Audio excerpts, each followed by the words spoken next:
निजामाच्या अवलादी सतत शिवरायांचं नाव बदनाम करण्यास तत्पर राहतात, तयार राहतात. त्यांच्या बायका पोरं सोडून, राजकारण सोडून शिवरायांचं नाव घेतात आणि शिवरायांच्या नावाने राजकारण करतात. तर आपले मराठी इन्फ्लुएन्सर म्हणजे कविराज भाऊ, तुम्हाला एक विनंती की तुम्ही हा विषय घ्या. कविराज भाऊ नक्की घ्या.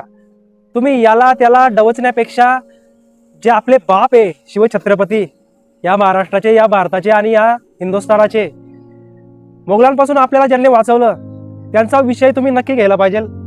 आणि माझं असं म्हणणं आहे की ही निजामाच्या अवलाद जितुद्दीन मिशा वाढवलेला बोकड्या हा सतत शिवरायांचं नाव बदनाम करण्यास तत्पर राहतो.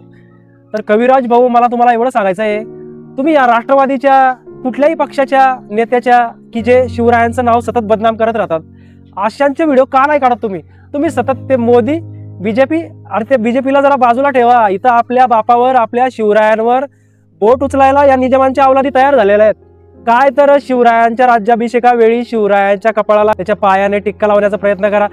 अरे मला एक प्रश्न विचारायचा आहे महाराष्ट्राला की आत्ताचे मावळे जे दारू पितात, गुटखा खातात, तंबाखू खातात, थोडासा शिवरायांचा अपमान झाला की शिवरायांचा अपमान झाल्यानंतर त्यांच्या सुद्धा अंगामध्ये शिवरायांची बदनामी झाल्यानंतर ऐकल्यानंतर असं त्यांचं रक्त सळसळ करतं.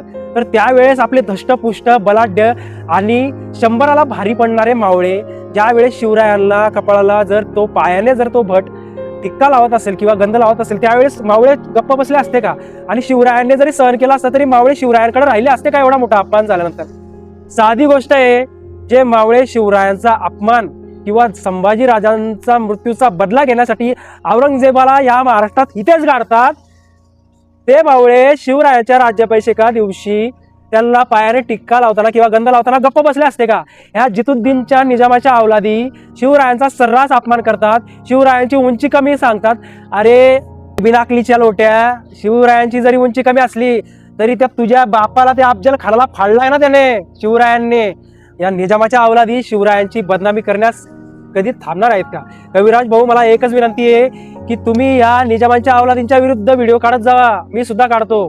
कारण की का, आपले आराध्य दैवत छत्रपती शिवाजी महाराज यांच्याबद्दल जर आपल्याला सर्रास अपमान सहन होत असेल तर आपल्यात सुद्धा कुठेतरी निजामांचं किंवा मोगलांचं रक्त सळसळ करतंय का? याचा कधीतरी आपल्याला प्रश्न पडायला पाहिजे. शेतकऱ्यांचे प्रश्न उचला, मान्य आहे मला, पण बळीराजासाठी सगळ्यात पहिलं महत्त्वाचं कार्य करणारे शिवराय होते. बळीराजासाठी पहिली सहकारी संघटना उघडणाऱ्या माँसाहेब जिजाऊ होत्या. सर्वात आधी शेतकऱ्यांचं भलं करण्यास आणि शेतकऱ्यांच्या कार्यकर्तृत्वाला प्रामाणिकपणे सलाम करण्यास जर कोणी सुरुवात केली असेल तर ते माँसाहेब जिजाऊ आहे. आणि त्यांचे पुत्र शिवाजीराजे यांचा जर अपमान होत असेल या महाराष्ट्रात तर आपण इन्फ्लुएन्सर किंवा मराठी म्हणून आपल्याला लाज वाटली पाहिजे.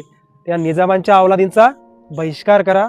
कविराज भाऊ, या निजामांच्या अवलादीच्या विरुद्ध व्हिडिओ तयार करा अशी आपल्यास विनंती आहे. धन्यवाद. जय हिंद, जय महाराष्ट्र, जय जिजाऊ, जय शिवराय, जय संभाजीराजे आणि जय हिंदू राष्ट्र.